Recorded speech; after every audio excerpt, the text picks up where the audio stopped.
이르리라. 아멘. 자, 오늘 우리가 읽은 말씀은 이제 성막을 건설하기 위하여 하나님께서 맨 처음 말씀하신 부분입니다. 제가 새벽 기도를 통하여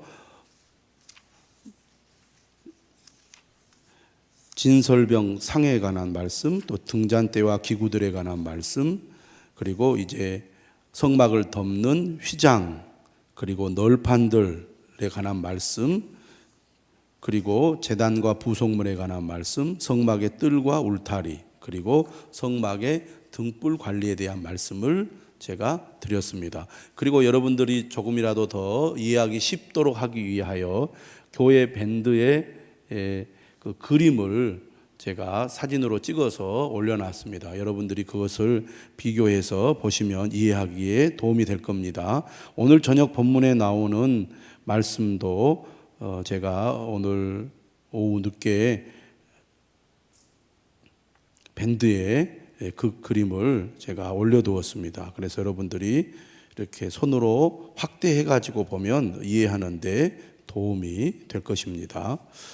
자, 출애굽기 말씀을 보면 이스라엘 백성들이 출애굽하는 그 과정 가운데 하나님이 어떻게 역사하셨는가 하는 내용이 첫 번째로 중요한 내용이라고 한다면, 두 번째는 시내산에서 하나님께서 이스라엘 백성들에게 십계명과 율법을 주신 내용이 두 번째 중요한 내용입니다. 그리고 세 번째 중요한 내용을 오늘 우리가 본문을 통해서 다루고 있는데 바로 성막을 건설하는 내용입니다. 이 성막 건설에 관한 내용은 두 번 반복이 되고 있습니다. 첫 번째는 하나님께서 모세에게 설계도를 보여주시는, 설계도를 말씀하시는 내용이고, 저 뒤편 30장 뒤에 가면은, 이후에 가면은 이제 성막을 건설하는 그 내용이 또 소개가 되고 있습니다. 그 내용을 보면 오늘 본문에 나오는 내용과 뒤에 나오는 내용이 다시 반복되고 있는 것을 알 수 있습니다. 내용도 재미없고 지루한데 그 내용이 다시 반복되니 얼마나 우리 같은 독자들에게는 힘이 들겠습니까? 하지만 이 성막은 이스라엘 백성들에게 매우 중요한 것이기 때문에 그만큼 강조하고 있다, 이렇게 볼 수가 있겠고, 그 다음에 이제 중요하게 다루고 있는 것이 뭐냐면 제사장들의 의복입니다. 하나님께 직접 나아가 제사를 드리는 특히 대제사장의 의복은 매우 중요하게 여겨져서 그 의복에 관한 또 그 디자인을 하나님께서 직접 모세에게 말씀하셔서 하나님께서 말씀하신 대로 대제사장의 의복을 제작하도록 하고 있습니다. 오늘 우리가 이제 살펴볼 말씀은 이제 성소, 또 성막, 또 회막, 장막, 여러 가지 이름이 성경에 나오는데요. 오늘 본문에 보면 성소 이렇게 표현하고 있습니다. 성소.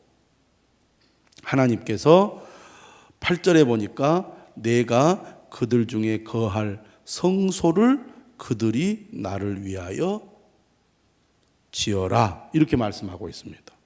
성소. 그리고 9절에 보니까 무릇 내가 내게 보이는 모양대로 장막을 짓고, 여기는 또 장막이라 그랬어요. 장막은 뭐냐면 텐트입니다. 텐트. 영어로 말하면 텐트이고, 성소라는 것은 거룩한 장소라는 의미죠. 그래서 성소라고 하기도 하고 또 거룩한 텐트라고 해서 성막이라고 부르기도 합니다. 또 그곳이 하나님의 백성들이 모이는 곳이기 때문에 회막이라고 부르기도 하죠. 왜 하나님께서 이스라엘 백성들에게 성소를 지으라고 말씀하시는가, 장막을 지으라고 말씀하시는가? 8절에 표현되어 있습니다. 내가 그들 중에 거하기 위해서. 하나님께서 이스라엘 백성들과 함께 하기 위해서 하나님을 위한, 하나님이 머무는 집을 만들라는 겁니다. 하나님이 머무는 집을 너희들이 직접 너희들의 손으로 만들어라. 내가 거기에 거하겠다, 이렇게 말씀을 하고 계십니다. 물론 이 성소, 장막, 회막, 성막은 이동형 집이죠. 말 그대로 텐트입니다. 왜냐하면 이스라엘 백성들은 광야 생활을 이동하면서 해야 됐기 때문에 하나님이 머무는 집도 이동할 수 있는 이동형 텐트로 제작하도록 명령을 하고 있습니다. 하나님께서 그의 백성들 가운데 함께 있겠다. 그래서 실제로 이스라엘 백성들이 이동을 할 때는 성막이 항상 앞쪽에 있었습니다. 그리고 이스라엘 백성들이 어느 장소에 머무르게 되면 이 성막이 어디에 있느냐? 이스라엘 백성들이 머무는 진의 중앙에 있었습니다. 그것을 통해서 하나님께서는 이스라엘 백성들로 하여금 하나님께서 그들과 함께 계신다. 또 그들을 인도하신다는 것을 눈으로 보도록 했다는 것입니다. 그러니까 하나님이 머무는 집, 얼마나 중요한 장소이겠습니까? 물론 하나님은 어디에나 계시지만 특별히 이스라엘 백성들과 함께 있기 위하여 이처럼 하나님이 머무는 집, 하나님이 거하는 성소를 짓게 하신 겁니다. 그런데 이 성소를 지을 때 하나님께서 요구하는 것은 뭐냐면 너희들 마음대로 지어서는 안 된다는 겁니다. 하나님이 머무는 성소를 지을 때는 반드시 하나님이 요구한 대로, 하나님이 원하는 대로 성소를 지어라, 장막을 지어라. 이것이 하나님의 요구사항입니다. 그러니까 하나님께서는 이스라엘 백성들이 어떻게 하나님을 따르고 섬겨야 할지를 잘 가르쳐 주고 있습니다. 십계명을 주시고 또 하나님의 율법을 그들에게 주셔서 하나님의 뜻이 무엇인지 또 하나님을 어떻게 믿고 섬겨야 될지를 알려주셨을 뿐만 아니라 심지어 하나님이 머무는 성소를 지을 때에도 너희들 마음대로 해서는 안 된다. 반드시 내가 원하는 대로, 내가 지시하고 명령한 대로 해야 된다는 겁니다. 이것이 우리가 신앙생활을 할 때 매우 중요하고 그리고 기본적인 신앙생활의 원리라고 하겠습니다. 우리는 기질이 내 마음대로 하려는 기질이 있어요. 왜냐하면 사람은 스스로 생각하고 스스로 판단하고 스스로 결정하고 스스로 행동합니다. 하나님께서 인간에게 그러한 능력을 주셨어요. 여러분들이 아무 생각 없이 행동하고 사는 사람 아무도 없습니다. 다 인격적인 존재이기 때문에 각자가 다 자기 생각이 있어요. 아마 이 자리에 앉아서 예배를 드리면서도 여러분들은 각자 자신만의 어떤 생각을 하고 있을지 모릅니다. 심지어는 우리가 예배를 드리고 말씀을 들어도 그 말씀을 받아들이는 여러분들의 생각이 다 다를 수가 있다고 말입니다. 하나님은 우리의 인격, 우리의 어떤 창의력, 독창성 존중하시지만 그러나 기본적으로 우리가 믿음의 삶을 살아갈 때 가장 기본이 되는 것은 하나님의 말씀이라는 것이고 이 말씀이 우리의 삶의 기초가 되고 토대가 되어서 그것에 근거하여 우리가 살아가기를 원하십니다. 이것을 항상 우리가 기억해야 돼요. 그래서 믿음이 성장할수록 은혜가 충만할수록 하나님의 뜻에 귀를 기울이고 그 하나님의 뜻에 순종하는 그런 태도를 갖게 되는 것입니다. 내가 얼마나 믿음이 성숙해졌는가는 무엇을 보며 아느냐면 내가 마음으로부터 우러나와서 하나님의 뜻을 기뻐하고 있는가를 보면 알 수가 있어요. 어떤 사람은 자 이렇게 합시다, 이렇게 하는 것이 하나님이 기뻐하십니다 라고 할 때 왜 꼭 그렇게 해야 되나요? 난 그렇게 하기 싫은데요. 이것은 아직도 내 자아가 강하다는 것을 의미하고 믿음이 아직도 어린아이의 상태라고 얘기할 수 있습니다. 그런데 어느 정도 이제 신앙생활을 하고 하나님의 뜻을 따라야 된다는 것을 알 때는 어떻습니까? 네, 하겠습니다라고 순종을 하죠. 우리가 앞부분에서 24장에서 보면 이스라엘 백성들이 하나님과 언약을 맺을 때 이스라엘 백성들이 큰 소리로 우리가 하나님의 명령대로 따르겠습니다라고 하나님 앞에 약속하잖아요. 그게 믿음의 사람들이 지녀야 할 마땅한 반응입니다. 그런데 문제는 겉으로는 네, 하겠습니다라고 순종의 반응을 보이는데 마음은 안 그럴 수 있다는 겁니다. 하기 싫은데 어쩔 수 없이 그냥 안 할 수는 없고 하나님이 말씀하시니까 어쩔 수 없이 해야지. 우리가 그렇게 할 때가 있습니다. 때로는 그렇게 해도 하나님의 은혜가 임하고 하나님의 역사가 나타날 때가 있거든요. 그런데 우리가 신앙이 성장하고 성숙해지고 은혜가 충만해진다는 것은 마음으로부터 우러나와 자원하여 기쁨으로 하나님의 뜻에 순종하는 사람이 되는 거거든요. 그렇게 순종한다는 것은 무엇을 의미하느냐? 하나님의 뜻이 옳다는 것을 깨닫는 사람입니다. 그렇게 하는 것이 정말로 잘 되는 것임을 알기 때문에 그렇게 자원해서 하는 겁니다. 여러분, 정말 하나님의 뜻이 너무너무나 옳고 그것이 정말 잘 되는 길이라는 것을 우리가 믿는다면 그 뜻을 따르는 것을 당연히 기뻐하지 않겠습니까? 내가 어떻게 해야 될지 확신이 없는데 이렇게 하면 확실하게 모든 일이 된다고 믿는다면 하나님의 요청에 기쁨으로 우리가 반응하지 않겠습니까? 하나님은 우리가 하나님의 뜻에 기쁜 마음으로 순종하기를 원하신다는 겁니다. 오늘 본문 1절에 보면 하나님께서 모세에게 말씀하시죠. 이스라엘 자손에게 명령하여 내게 예물을 가져오라. 내게 예물을 가져오라. 하나님 뭐라고 하시냐면 내가 머물 성소를 너희들이 지어라. 그 말은 무슨 말이냐면 너희가 모든 재료를 준비하고 너희가 기술자를 다 준비해서 재료와 그리고 제작을 너희들 스스로 하라, 그런 얘기입니다. 그렇기 때문에 이스라엘 백성들은 하나님이 거할 성소를 짓기 위하여 제일 먼저 해야 될 것이 뭐냐면 성소에 필요한 성소 제작에 필요한 건축 자재와 물품들을 그들이 하나님 앞에 바쳐야 했습니다. 그런데 하나님께서 조건을 내세웠어요. 내게 예물을 가져오라. 이건 이스라엘 모든 백성들에게 내리신 명령입니다. 그러면 그렇게 하나님 말씀했을 때 이스라엘 백성들의 마음은 나눠졌을 것입니다. 하나님이 우리와 함께 계시고 우리를 만나 주신다고 하는데 우리가 하나님이 머무는 성소를 지을 때 당연히 그 성소를 짓는 데 필요한 건축 자재와 물품들을 우리가 바쳐야 되지 않겠어? 하나님이 요구하신 것을 나도 바치고 싶어. 하나님이 요구하신 것이 뭐지? 이런 마음으로 적극적으로 바치려고 하는 사람이 있는가 하면 어떤 사람은 아이고 나도 지금 현재 살기 힘들고 지금 내 생활에도 지금 부족한 것이 많은데 어떻게 바쳐? 아이고 나는 못하겠어. 이런 사람들도 있을 것입니다. 또 어떤 사람은 가진 것은 많은데 아까워서 못 바치는 사람이 있고요. 어떤 사람은 가진 것이 없어가지고 바치고 싶은데 정말 나도 바칠 수 있는 것이 있을까? 이렇게 생각하는 사람도 있을 것입니다. 그런데 하나님 어떤 조건을 내세웠느냐?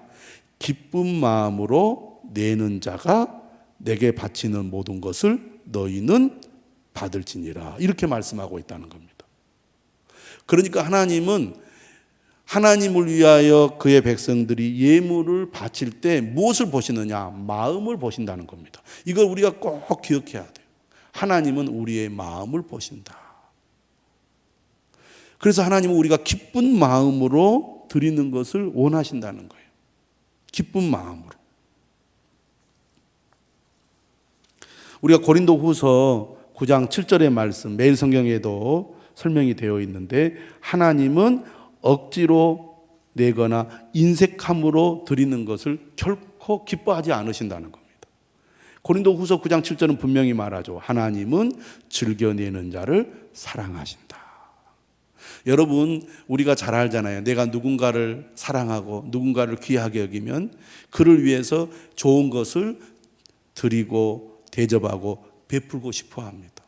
왜?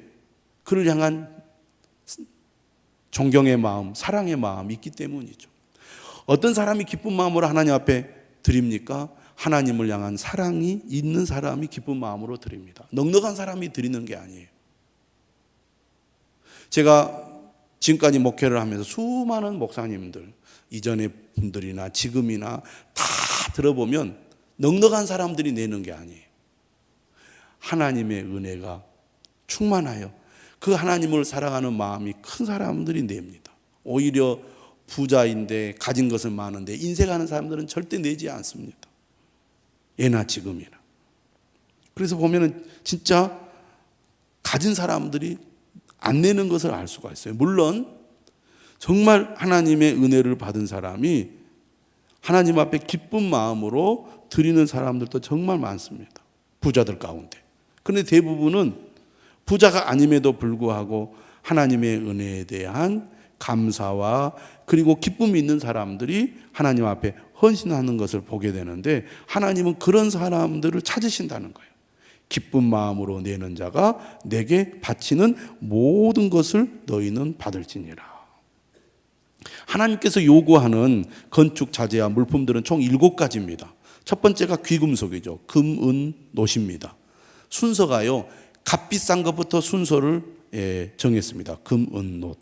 그 다음에가 이제 실인데, 지금이야 뭐 실을 제작하는 것은 어렵지 않지만 이 당시만 하더라도 특히 염색이 된 실은 매우 값비싼 것이었습니다.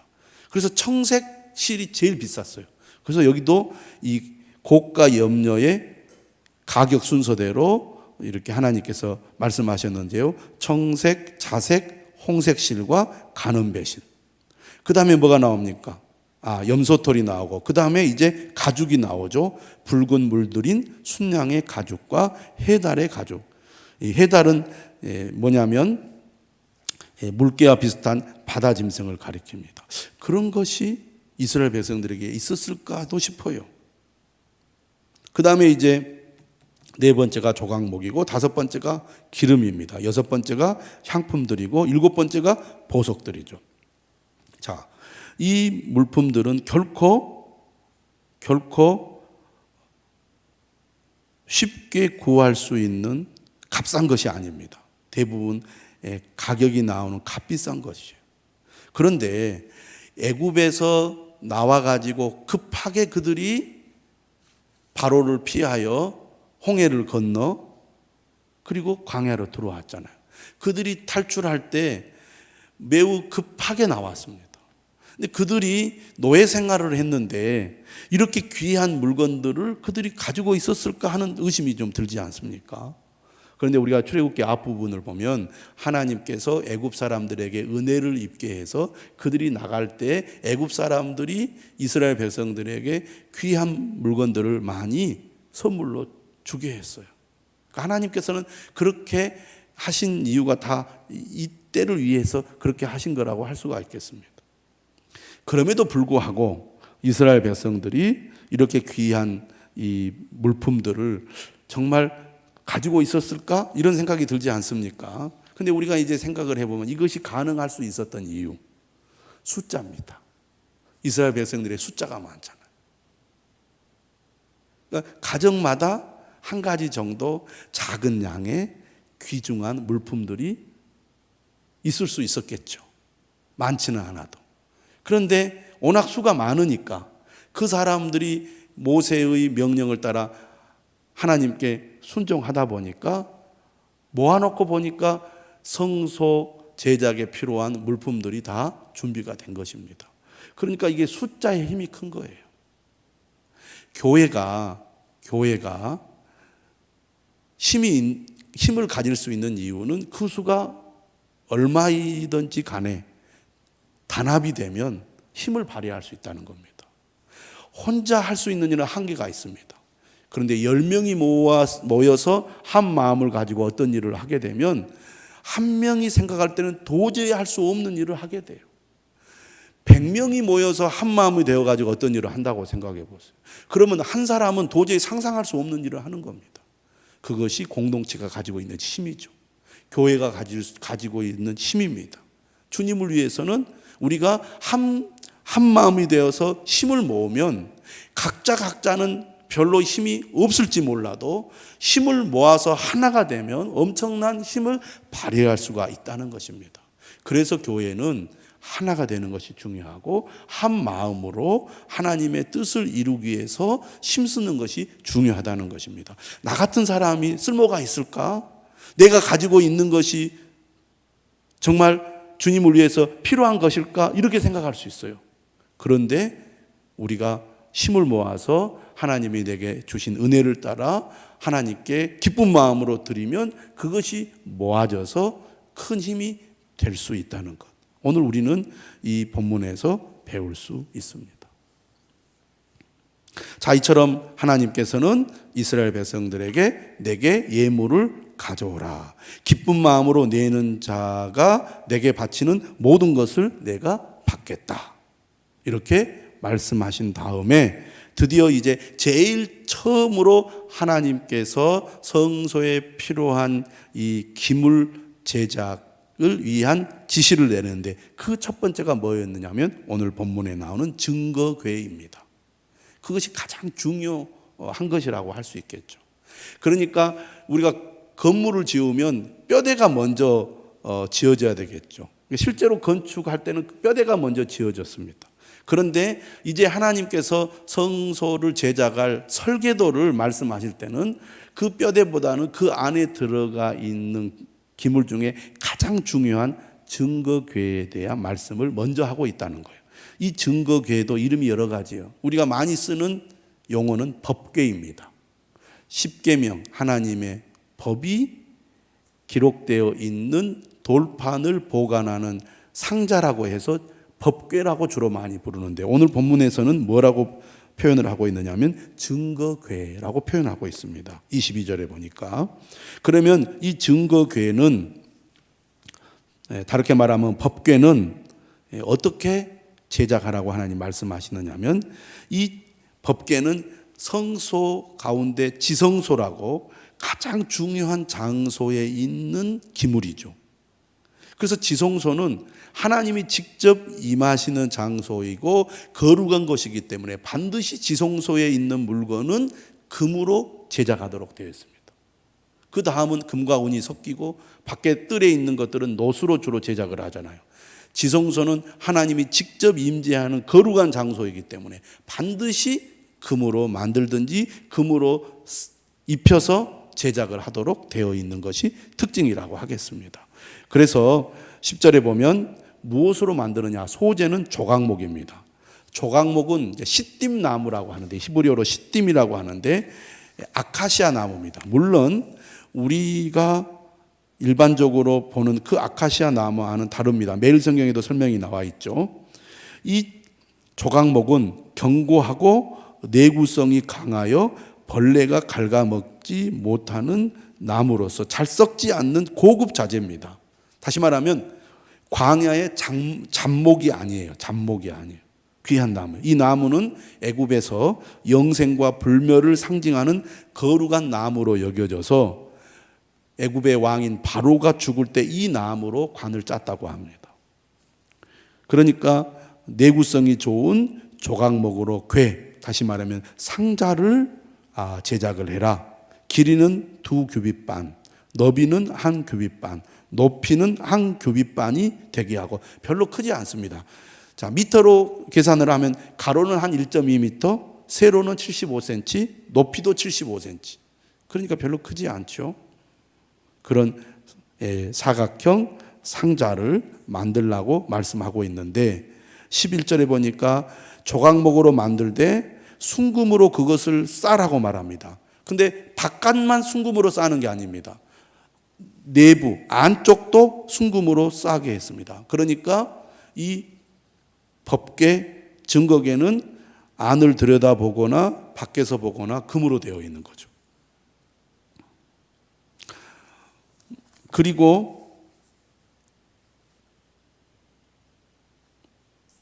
위쪽 가장자리로 돌아가며 금태를 두르고 금고리 넷을 부어 만들어 그 네 발에 달되 이쪽에 2고리 저쪽에 2고리를 달며 이제 그렇게 하는 이유는 여러분 이제 그림을 보시면 그 채로 연결을 해서 그 채를 메고 언약궤를 그리고 증거궤를 이동하도록 하기 위해서 이렇게 하나님께서 지시를 하는 겁니다. 13절에 보면 조각목으로 채를 만들어 그것도 금으로 싸게 되어 있어요. 그 채를 궤 양쪽 고리에 꿰어서 궤를 매게 하며 이게 이제 이 레위인들이 언약궤를 매잖아요. 그런데 이 언약궤는 손으로 만지면 안 되게 되어 있습니다. 거룩한 것이기 때문에 이 언약궤를 운반하는 레위인들도 이 언약궤를 손으로 만지지 않도록 그렇게 하고 있고요. 이 채를 이제 어깨에 메어서 운반하게끔 그렇게 하고 있죠. 그래서 채를 궤의 꼬리에 꿰인 대로 두고 빼내지 말며, 그러니까 이제 지성소 안에 안치해 둘 때도 어떻게 하느냐, 저 채를 그대로 끼워 놓은 상태로 두도록 하고 있습니다. 그러니까 끼웠다가 뺐다 그렇게 하지 말라는 얘기죠. 내가 네게 줄 증거판을 궤 속에 둘지며. 그래서 이곳에 뭘 넣게 합니까? 이제 그 돌판을 넣게 하죠. 뒤에 보시면 이제 설명이 나오는데요. 증거판을 궤 속에 둘지며. 돌판을 법궤 안에 둔 이유는 십계명이 이스라엘 백성들의 언약의 증표, 즉 증거 역할을 했기 때문이고, 더불어 하나님의 살아계심에 대한 분명한 증거가 되기 때문에 이 법궤 안에 증거판, 돌판, 십계명 두 돌판을 놓도록 했습니다. 그 다음에 하나님께서 이제 만들라고 지시한 것이 속죄소입니다. 근데 속죄소는 뭐냐? 한마디로 말하면 이 법궤의 뚜껑입니다. 뚜껑. 법궤의 뚜껑. 법궤 위에 놓인 일종의 뚜껑과 같은 곳인데, 속죄소라는 것은 곧 이 뚜껑이 하나님께서 이스라엘 백성들을 속죄하는 장소라는 얘기예요. 그곳에 피를 뿌려서 속죄의 제사를 드릴 때 하나님께서 이스라엘 백성들 전체의 죄를 용서해 주시는 것이거든요. 그래서 이 속죄소가 매우 중요합니다. 그래서 17절에 보면 이 속죄소 역시 순금으로 만들게 되어 있고, 규격은 법궤의 규격과 같아요. 길이가 2규빗 반, 너비는 1규빗 반입니다. 그리고 이게 특징이 뭐냐면 18절에 보니까 금으로 그룹 둘을 속죄소 두 끝에 쳐서 만들되. 그러니까 이 뚜껑, 이제 그림을 보시면 압니다. 그림을 보시면 그 뚜껑 있잖아요. 속죄소 위에 이제 그룹 천사들입니다. 날개를 이렇게 펴고 마주보고 있습니다. 근데 이것이 그냥 따로따로 붙여가지고 이걸 이렇게 뭐라 그럴까요? 놓은 것이 아니라 속죄소하고 하나로 연결되어 가지고 되어 있는 그룹이라는 겁니다. 그렇게 되어 있잖아요. 뭐라고 되어 있습니까? 속죄소와 한 덩이로 연결할지며. 따로따로 제작해가지고 붙이는 게 아니라는 거예요. 한 덩이로, 한 덩어리로 만들라는 겁니다.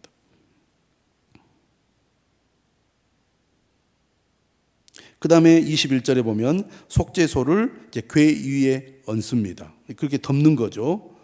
그리고 그 안에는 내가 네게 줄, 아직 하나님께서 십계명 두 돌판을 주기 전이니까 내가 네게 줄 증거판, 십계명 두 돌판을 궤 속에 넣으라, 이렇게 명령하시죠. 그러면서 하시는 말씀이 22절입니다. 거기서 내가 너와 만나겠다. 그리고 속죄소 위 곧 증거궤 위에 있는 두 그룹 사이에서 내가 이스라엘 자손을 위하여 네게 명령할 모든 일을 네게 이르리라. 하나님께서 이스라엘 백성들을 만나는 장소, 그들에게 하나님께서 말씀하시는 장소가 바로 지성소 안 법궤의 그 속죄소 위입니다. 그러니까 하나님께서 이것을 만들려고 하신 이유는 하나님께서 이스라엘 백성들과 함께 계실 뿐만 아니라 그곳에서 이스라엘 백성들의 죄를 용서해 주시고 또 그들에게 이르실 말씀을 전하기 위하여 이스라엘 백성들에게 성막을 만들라고 말씀하시고, 그 중에 제일 중요한 법궤, 언약궤, 증거궤를 만들 그 설계도를 제일 먼저 모세에게 말씀하셨다는 것입니다. 하나님은 어떤 분이십니까? 오늘 본문의 내용은 분명하게 우리에게 잘 가르쳐주고 있습니다. 하나님은 이스라엘 백성들과 함께 하기를 원하신다. 또 그들과 만나기를 원하신다. 그들의 죄를 용서하시고 그들을 새롭게 하기를 원하신다.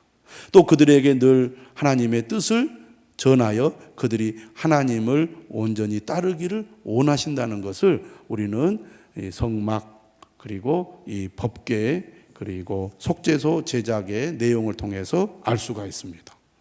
우리와 별로 상관없을 것 같은 이 성막 제작에 관한 말씀의 영적인 의미를 우리가 이해하면 하나님은 어떤 분이신지를 알 수가 있습니다. 그 하나님이 오늘 우리가 믿는 하나님이심을, 또 우리와 함께 하시는 하나님이심을, 예수 그리스도 안에서 우리를 용서하시고 새롭게 하시는 하나님이심을 꼭 기억하시고 믿으시기를 주님의 이름으로 축원합니다. 할렐루야.